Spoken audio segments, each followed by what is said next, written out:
Lovely cross by Van der Beek, though. Good to see him getting involved there. Hard to see. I mean, I'm just going to keep the formation as it is, but it's hard to see De Gea quick off his line there. Well done, De Gea there. Quick off his line and then a good clearance. Hard to see what United are doing at the moment with the front four.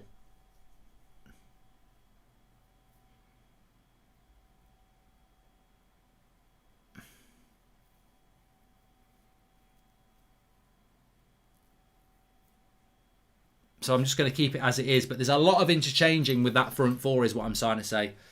Well, I'll tell you what, I'm enjoying this game now. We know we're going through, but we're getting to see a bit of Donny. Nice little ball out there by David into Telles. Good to see that, you know, with Henderson doing what Henderson's doing, it's forcing De Gea to be more of a sweeper keeper as well, which is good to see, which moves the ball around. You know, that is quite an interesting thing how that's working. I'm not doing Grand Theft Auto tonight, Alex. It's tomorrow night. I'm back with that. Donny. Can't think of a song for him.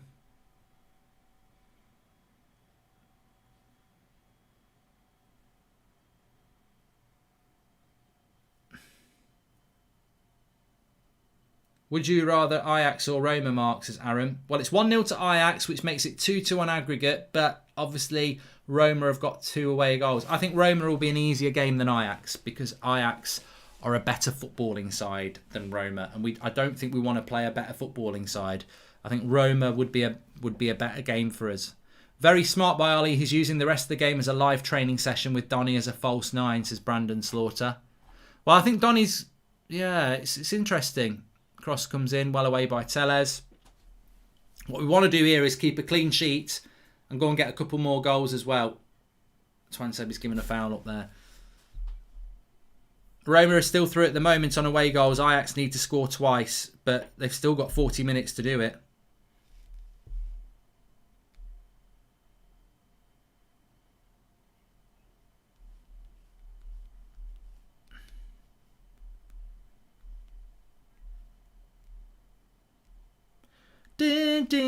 Cross. Oh, Granada got a free kick here. It's not a shooting opportunity, but it's a chance to put a cross into the box. We've not got amazing height today because we've got no Maguire. Easy work for David De Gea there. Ain't gonna miss that. And Bruno goes for the killer pass to Greenwood.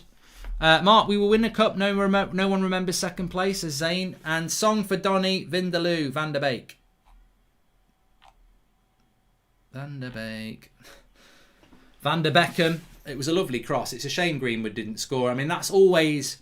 Doesn't matter whether you're playing pro clubs, real life, or down the park. You can put in the you can provide a world-class assist. It means nothing if the person doesn't put it in the net. If Greenwood scores that header, everyone's going to be what a cross by Van der Beek. Now it gets forgotten. The new career mode is going to be fantastic. I can't wait for that, Leb. Really good. I'm excited about that.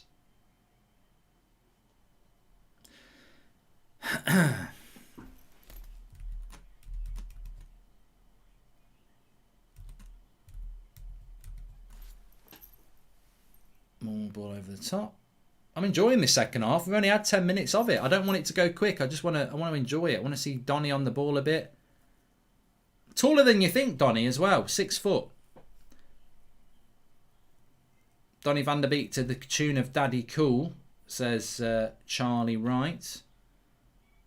Buy Malin for your next career mode too, says Salah Ahmed. I would fancy Cavani up against Chris Smalling, says Aaron. I don't know whether... I think Chris Smalling's been out injured for Roma. Apparently Ajax have made it 2-0. Donny at Cam, Bruno left wing, Greenwood and Cavani swapping, says Matthew D. Well, that's Roma again. Well, Roma are out. Here's Bruno. Wide right, Bruno. Oh, comes to Donny.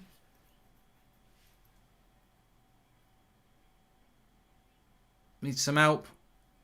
That's it. Come back. Bruno. Oh! Oh, what a cross by Bruno. Good interchange between Wan-Bissaka and Donny. What a cross by Bruno. And there's Cavani, providing something that we don't really have in a United shirt. Look at the movement of Cavani and look at the cross from Bruno. Oh, it's delightful. What a cross and what a movement by Cavani. And he ends up on his shoulder.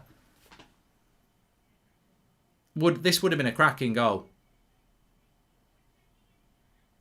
Oh, I tell you what. We should have had 2 headers. We could have had 2 headers from 2 fantastic crosses from Bruno and Van der Beek. There's goals here in the second half. Cavani's the king of movements, says DZ.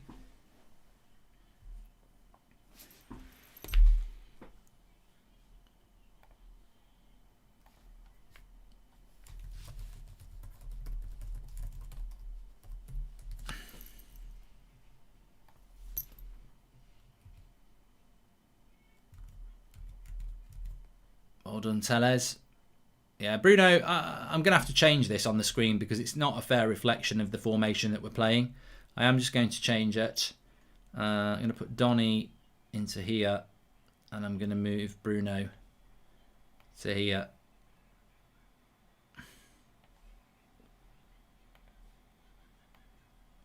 But it is interchanging a lot because as you know, Bruno was on the right a minute ago putting a cross in. There's a lot of interchangement going on. Mark, you're absolutely right. Donny is remarkable on the right wing, says Lay. And at least Van der Beek will get penciled in by Ollie if we get Ajax. Yeah, he definitely won't. It's still 1-0. Ajax have not scored.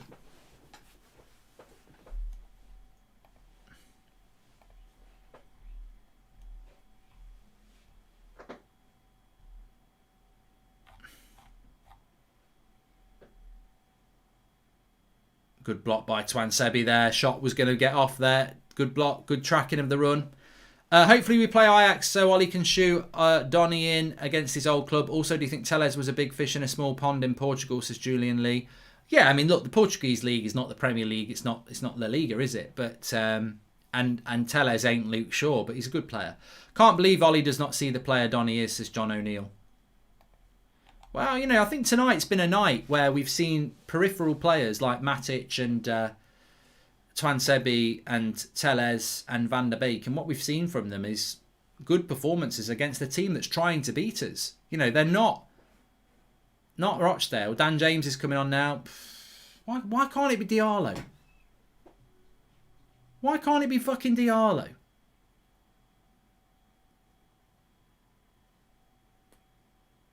We know everything there is to know about Dan James. Why can't it be Diallo?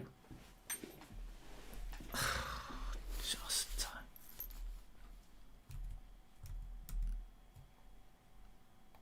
I mean...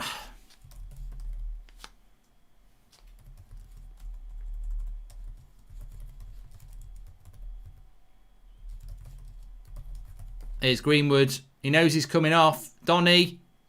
Oh, just wide with the shot. He's smiling though.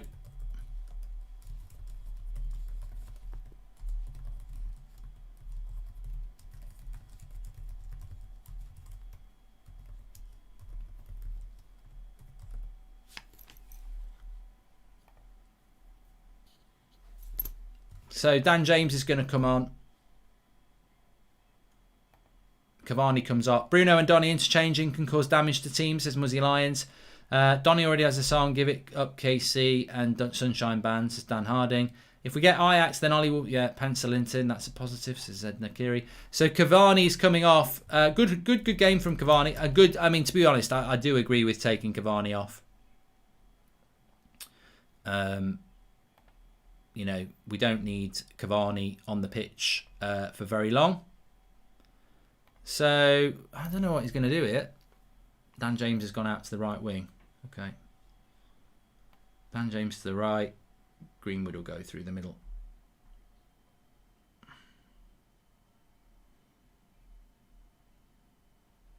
There he is, Mason. Through the middle. There we go. No, I mean, look, it's no reason to get angry and start ranting, but I do, with half an hour to go, why would you not get Diallo on? Bobby says, who's your man of the match so far? Probably Twansebi. Probably Twansebi, yeah. I think he's been fantastic. But no, I mean, what I'm saying is, I've got nothing against Dan James, but we know everything we know everything about Dan James. he can get his head down and run into space. He can whip a shot in and he can whip a cross in. You know, that's all you're going to get from half an hour is Dan James. He might score a goal, he might get a cross, he might have a good game. Meep meep. You're going to get that from Dan James.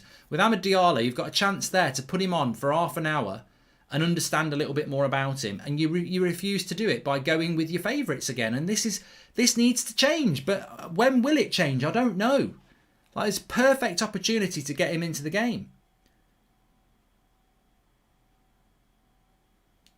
And that doesn't mean that Dan James won't come on and score a couple of goals. And, you know, Ollie's right. Of course he is. But I'm just saying, you know, he can't be wrong because, you know, giving Dan James minutes isn't wrong. I'm just saying, I think we already know everything about Dan James. Like, if he scores a couple of goals, well, they're not going to be like Messi, are they? Because he's never going to be Messi. But with Diallo, it's a great chance to give somebody some game time. And I don't know whether people understand what I'm saying there, because I'm not saying that Dan James is going to do a bad job, but what I'm saying is we know everything about Dan James. We don't need to learn anything else. You could learn something about a player tonight.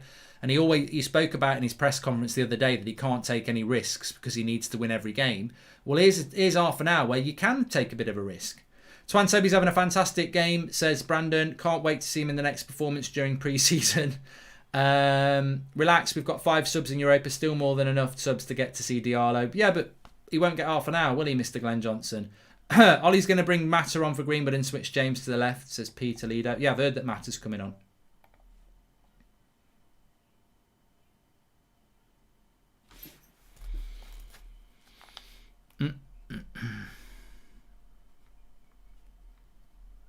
Of course, the other problem you've got is that for all these substitutions we start to make, the performance becomes harder for Donny van de Beek, doesn't it?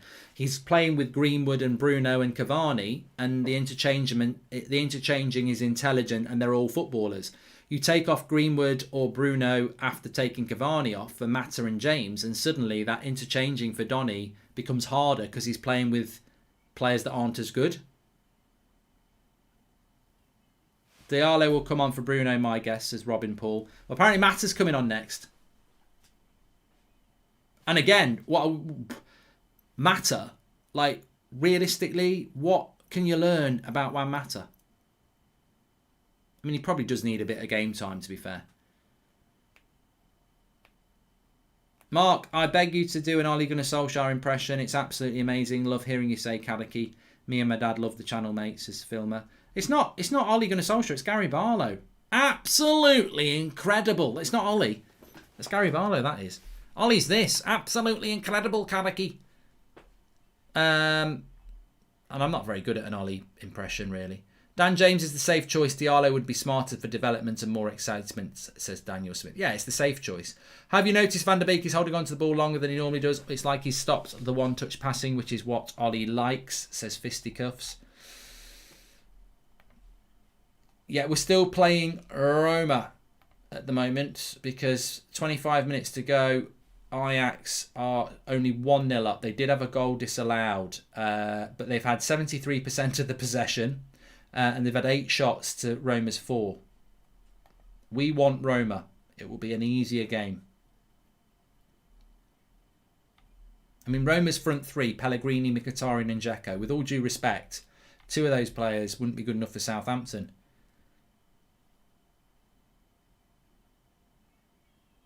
You look at that Ajax team, Gravenbach, Dos Santos, Tadic, Neres.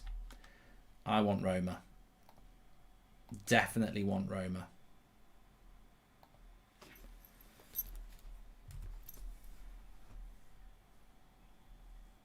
We've got a much better chance against Roma than we have against Ajax. Pellegrini's a good player, Kieran. But I was surprised Roma beat Ajax, so I suppose that shows a vulnerability to Ajax.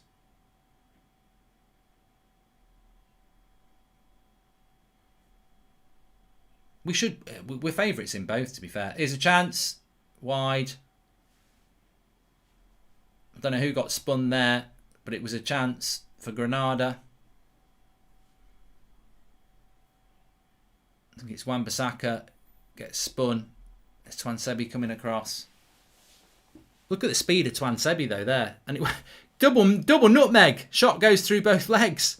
Wan-Bissaka and Twansebi dive in to block the shot and it goes through both their legs. Axel's the best thing on the ball since Zane's mum, says Nelson. Oh, come on. No mum jokes. Don't need anything like that.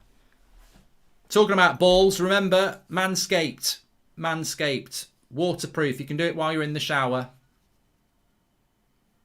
Good thing. 20% off. United Stand 20. Code's in the video. Put your code in. Check out. 20% off. I mean, it's amazing. Granada haven't played terribly, but they've not actually had a... they've not really tested David De Gea badly. Nice play by Bruno. Oh, unlucky. Van der Beek nearly playing him in.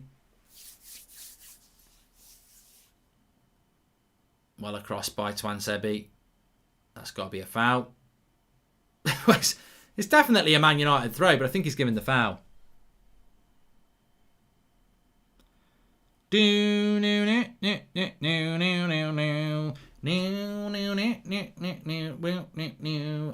ratings will be coming out soon. Yeah.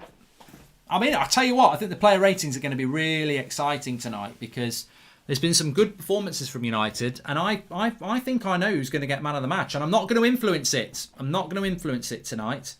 Worrying Granada look more fluid than us, says Michael Nelson. Yeah, we want Roma. Every woman, every man, join the caravan of love. Look at Matic, rolling back the years. Do do do. It's had a good game, Matic. I've not noticed Fred. I've got. I don't know whether that's a good thing or a bad thing. I've not noticed Fred tonight. I've noticed Matic. Intelligent play by Donny there. The pass isn't on, so he keeps possession.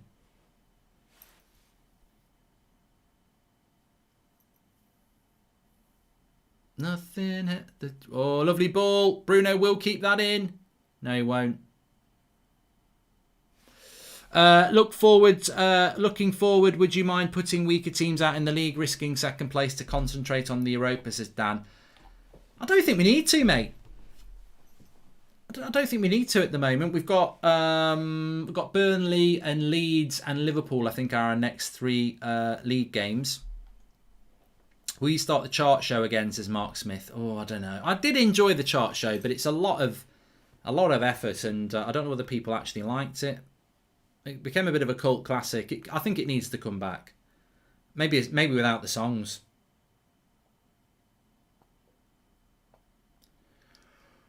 Goldfinger Blue. He's the man with the Midas touch. The Midas touch. Thursday night football. Oh, I'll tell you what, I can't wait to get Thursday night football done. I was talking about that today. Whatever happens, at least until next February, we won't have Thursday night football. After the next two. Because I think the Europa League final's on a Wednesday. Come on, United. I predicted 2-0. I need a second goal. Go on, Bruno. Oh, I tell you what, that was nearly the best assist you've seen in a long time from Bruno to get Dan James in. I don't think I've seen Fred make a forward pass all game, says James. I've just not noticed him. Oh, here he goes. He's lost the ball again. Fred's been poor. Chart show with some Bon Jovi was brilliant, said Jamie. I'll do it. I'll tell you what, I'll definitely do an end of season top 10 chart show for you. We'll definitely do that. Diddle-diddle-diddle-doo.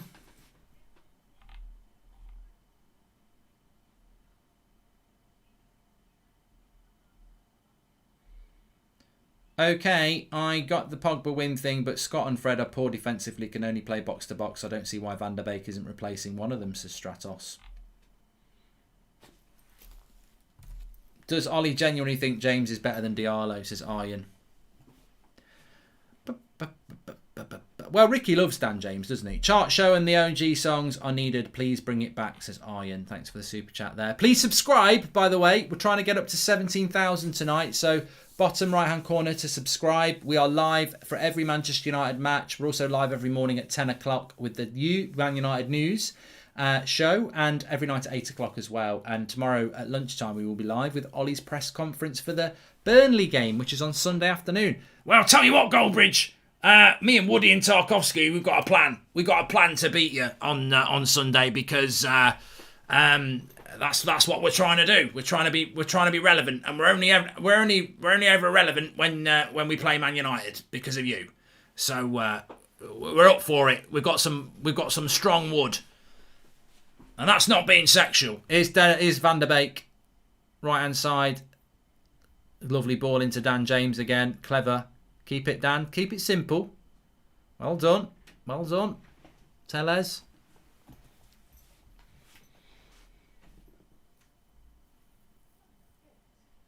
Bruno. Banana. Will United stand or be doing watch-alongs or reactions to the women's team from next season? Well, I don't watch the women's team, Chris, so unless we get someone in to do it, then the answer is probably... I don't know. Surely it's time for Ahmed, says Thomas T. Mark, how the dragon is hidden from our boxing fight. I'm fuming, says the wee primary 7. Foul on Bruno there.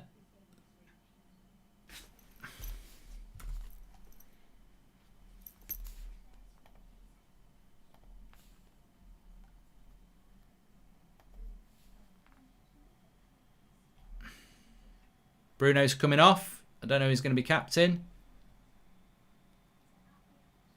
Oh, Mata.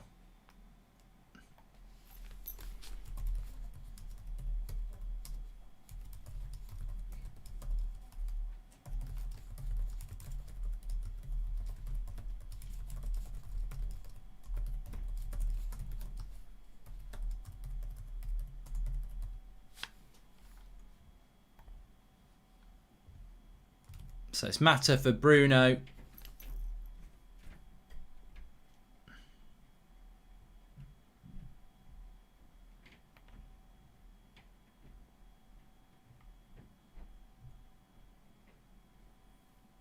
Fred's injured here.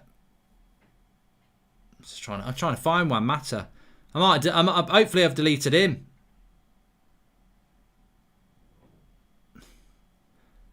I think actually... Oh no, he's here. I haven't deleted Juan Mata. Sorry, he's still there.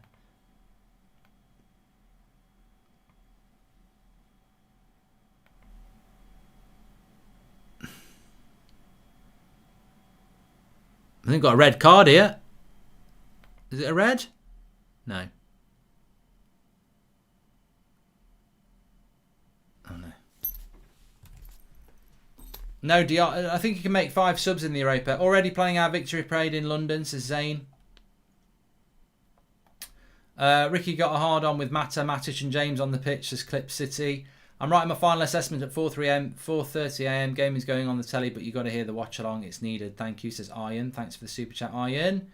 If Ollie understands the United DNA so well, why is he giving the young, exciting talent in Ahmed a chance in a game that's all but over? Frustrated, says Matthew Bailey. I did just tweet that, but you know, you get accused of being a moany arse, don't you? And but look, I can only be honest. I can only be honest that I find it disappointing that we don't get to see Diallo.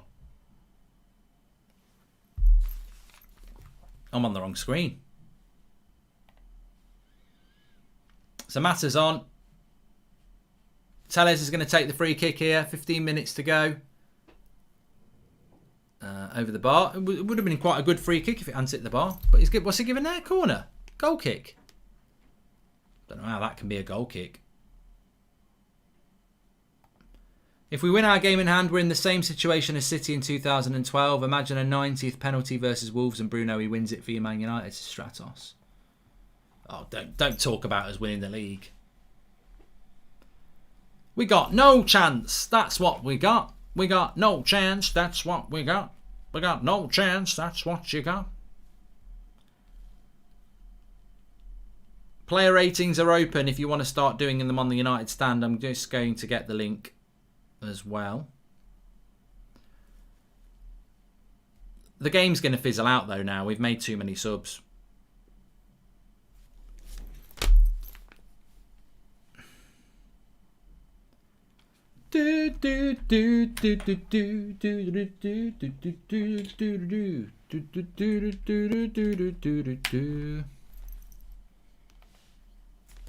Ajax are out. Apparently Roma have scored.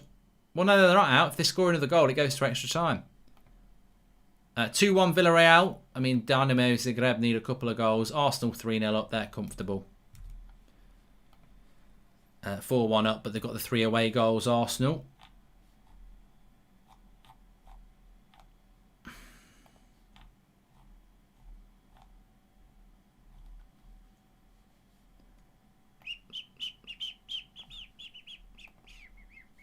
Yeah, if Ajax were to score, it would go to extra time.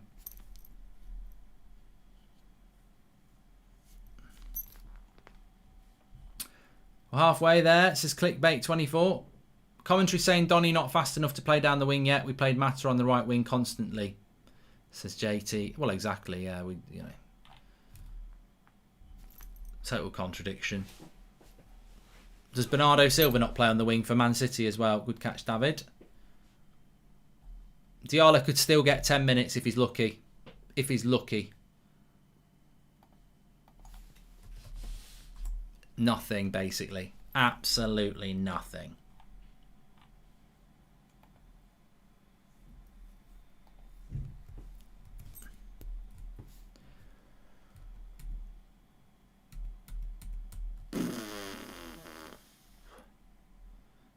Could be some truth with the colour of the banners. Black tonight, Granada being poor, should change banner colours to match our opponents every week, says Mr. Glenn Johnson. Good point. Combine the season-ending chart show with an end-of-year player ratings. That should be fire, says 6782 Anthony. Well, you'll be doing your end-of-season player ratings because we can easily set that up. UnitedStand.com is where you can do the player ratings, but I'm just about to drop the link in the video description. Obviously, the first link you'll see is the Manscaped one. You can get 20% off with UnitedStand20 as the checkout code. You'll get 20% off of all Manscaped products, whether it's the groomer for down there or it's the groomer for up there, or even if you're really old, in there. It does work in the ears, but I haven't got hair here, so I don't need to use it there. But I have got nasal hair. I can't escape that. Although I can do with that. 20% off, United Stand 20. Manscaped, thanks very much for sponsoring the watch along tonight. Dan James is miles offside. I will talk about that more in the match reaction, though. The substitutions of Dan James and Juan Mata, in my opinion, are flawed and unnecessary because Dan James hasn't done anything in half an hour. And we already know what he can do. We know we're out of the title race, but rest of City games are against teams who could pull something out of the game, can't win, but cut down the gap, says Dowell. Thoughts on playing Arsenal in the final, says Valen. Man United and Arsenal will be favourites in their semi-finals.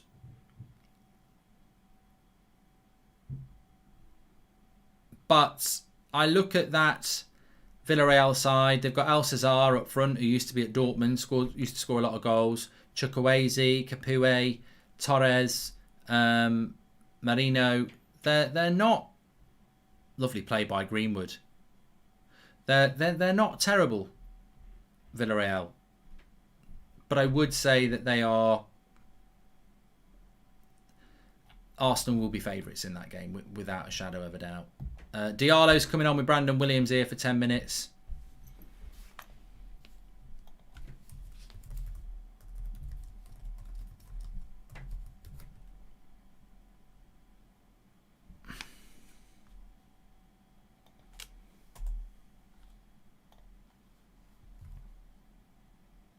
Still 1-1 in the game between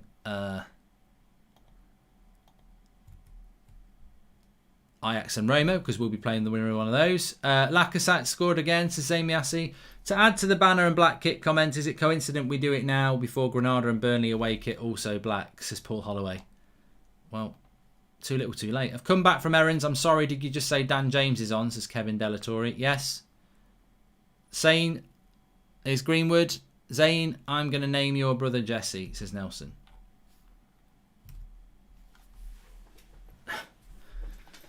I'd get it.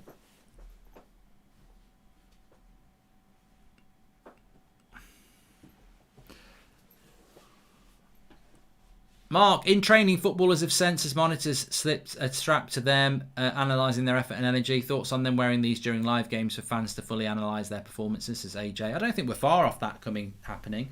Emery Masterclass versus Arsenal would be hilarious, says Barry Haynes. Yeah, of course, Villarreal. Mark, Diallo was fasting. Maybe that's why he didn't get many minutes. He's young too, says Habib. So we've got a couple of players coming on for Man United now. Brandon Williams is going to come on and Diallo is going to come on. I'd imagine Greenwood will come off Diallo and Wan-Bissaka for Williams, but we'll see. Mark, we somehow got to break our awful semi-final jinx and get to a final. Surely this time, says Andy Bruno. I tell you what, I'd not thought of it like that. It's a very good point that we've got the... it's a semi-final thing. Yeah, Greenwood does come off. Can you put 5 as an option in player ratings? Says Luke Haynes. 0.5. That's not a bad idea, Luke. But no, nobody ever does that. That's why it averages. If you think they're 6.5, probably be generous and give them a 7. Please, if you want to do your player ratings, the link's in the video description or theunitedstand.com. Mark every player out of 10, 6 being the average, and put a star next to your man of the match. I know who my man of the match is. I'm not going to tell you because I don't want to sway it. How did you know Mata was coming on a good 10 minutes before it happened? Are you in contact with the dressing room mole, says Nick P. Hey, I don't look at my phone while I'm on it.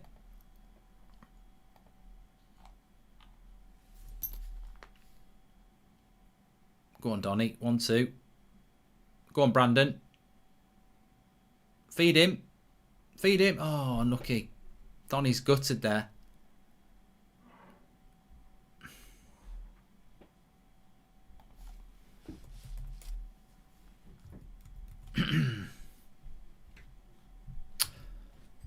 Tickly throats. Tickly throats. Tickly throats. It's a rubbish song, isn't it? It's quite annoying. 8 minutes to go here. Let's see if we can get Diallo on the ball. Get Diallo on the ball. That's what I want to see.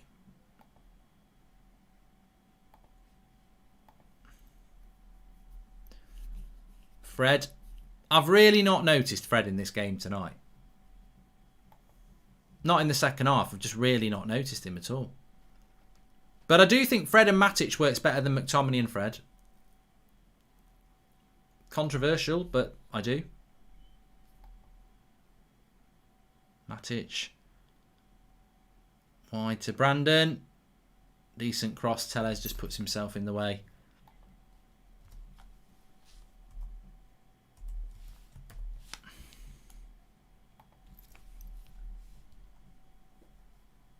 Probably would have been an offside there.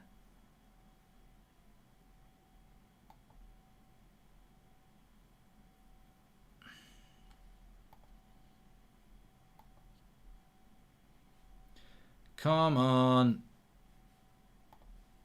Come on, come on, come on. Get through it. Well, it's another semi-final for Man United. I think that is absolutely guaranteed now. I think we know that.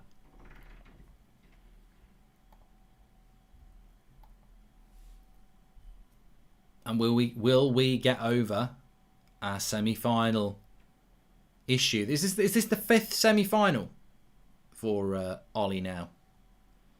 I think it is. I think it is. Don't know if Lindelof's playing better because he's on the left side of the centre-backs or if it's because he's paired with Zebi or both, says Kieran. AJ says, Mark, I'm in training. Footballers have sensors. No, done that one, AJ. Thanks for that. I know we're through comfortably, but it's a problem if we cannot score more against the toothless Granada, and Van der Beek as a number 10 is such a waste. Boring game, says George. You haven't missed much with Fred. He's been poor, says Sam. Please subscribe, by the way, bottom right-hand corner. Still trying to get up to 17,000 tonight. Arsenal fans getting excited and think they're winning the Europa League, says Luke. It's all they've got. It's their only way. It's like, you know what it is? We're already going to be in the Champions League again. They've not been in the Champions League for about a year, about a decade. Good shot. Oh, lovely hands by David De Gea there. That's a powerful shot, and he holds it like a magnet. I would have thought he would have palmed this. Very strong hands by David De Gea. That I would have expected any goalkeeper to palm that. Oh, Diallo tried to back heel it into Van der Beek. That would have been a goal of dreams. Pick your winners for Europa and Champions League, says James R. Look, I can't predict Man United are going to win the Europa League because we always, you know, I don't want to jinx it. I'm going to predict Man City to win the Europa League because I want to jinx it.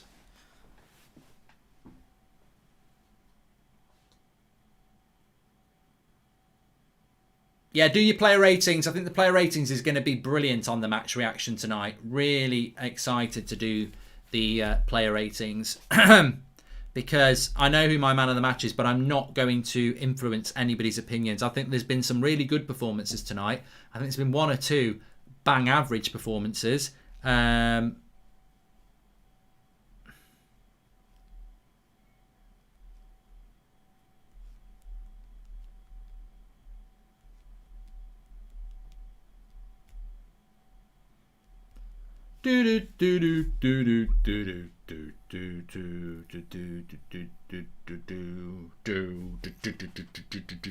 Has anybody missed Maguire during this match? I feel our defence plays the same with or without him, and Victor are the same, says Craig. Well, a lot of people have said that before. I mean, look, Rashford's another one. You know, let's not just highlight Harry Maguire. I mean, I'm not highlighting Harry Maguire anyway. A lot of people feel that Lindelof and Maguire are quite similar in ability. Mark, what did you say to people who say you look like Ed Woodward? I'd say you need to go to Specsavers. United. Ajax are going out. Yeah. So it'll be Man United against Roma and Arsenal against Villarreal, and I therefore think it will be a Man United Arsenal final.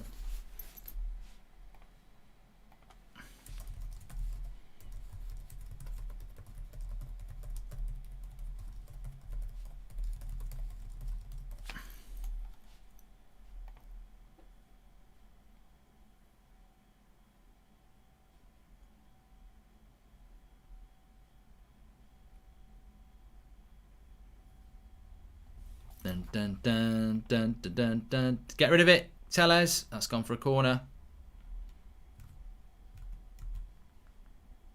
I'll tell you what though, just on the goalkeeping situation, if United are going to sell Henderson or De Gea, which they surely are, there's got to be hopefully interest in both because they're both looking very solid, and I think they both look very solid all season. And I know people want to have their favourites. I'm not going to go down the favourites route. I'm just saying that neither keeper has really put a foot wrong this season. So if you're looking for a decent keeper in the summer, one of those, and we've got to sell one of them, one of those is a really good deal. I mean, the only problem with De Gea is if you want to sell De Gea, is Diallo. Go for yourself. Go for it, kid. Oh, bad first touch. Go, keep going. Keep going. Oh, ref. Ref. It's right in front of you, man. How is that not a foul on Diallo there? He's played it. I can see it from here. I can see it from Solihull. He's tripped him up. He just doesn't want to do it because there's a minute. You can't pick and choose the rules. I can't stand referees who do that. Oh, it's the 90th minute. I don't want to send anybody off. What a save, De Gea. They nearly scored. Bloody hell, ref. There's Van der Beek. He's got Mata on his right. He doesn't want Mata. Lovely running by Van der Beek. Oh, Mata's slowed it down now. Look at him. The ref's a bloody idiot. Diallo's through one-on-one and he gets fouled. Mata, oh, own goal! OG, fuck, 2-0. I predicted 2-0. It's an OG. Mata, you can't claim that, mate. It's an own goal. 2-0 to Manchester United. We deserve that because the ref made a right cock up. Good save from De Gea. Don't forget the save from De Gea that leads to this. Mata gets it out wide to Tellez. Tellez whips the cross in. Mata doesn't get anything on it. Does he? No. Mata doesn't get anything on that, the cheeky gets. It's an OG. It's off the keeper. It's off the defender, that. That's a Tellez assist anyway. And he deserves that. He deserves that. 2-0. I predicted 2-0. 4-0 over the night. Let Juan claim it. No, I want Telles to get the assist.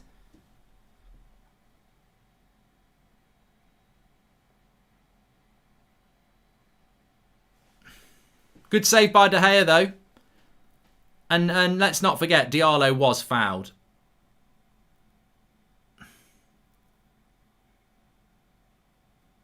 I think De Gea's played well. I think it is the save. Point blank range. Gets his arms out. Pretty standard save for De Gea, really. You'd expect a keeper to save that. But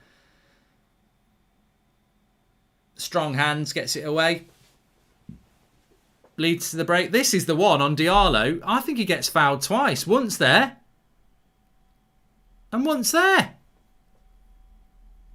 It's a foul. Bloody, it's a bloody foul. The ref's right in front of it. It's a red card. Dodgy ref there. I'm sorry.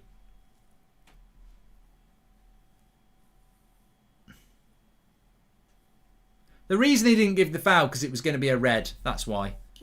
Telles has been very good. The anti-Maguire agendas on the chat is unreal. They have had 5 or more clear-cut chances. If he was playing, he would be getting pelters. I don't think they've had 5 chances, Willykins. De Gea's only really had that one save to make, and then the long-distance shot where he magnetised it into his hands. He's not really had anything else to do. I think we've played well defensively. We need to buy a centre-back. Hi Mark, hope you're well today. Just come home from uni. How has United been performing tonight? It's been a weird game, Joseph. We got the early goal, which killed the game. We probably could have had a few more goals. Granada have given it their best shot, but we've been able to get a few players on the pitch. Van der Beek's played half a game as well. A lot of changes in the second half.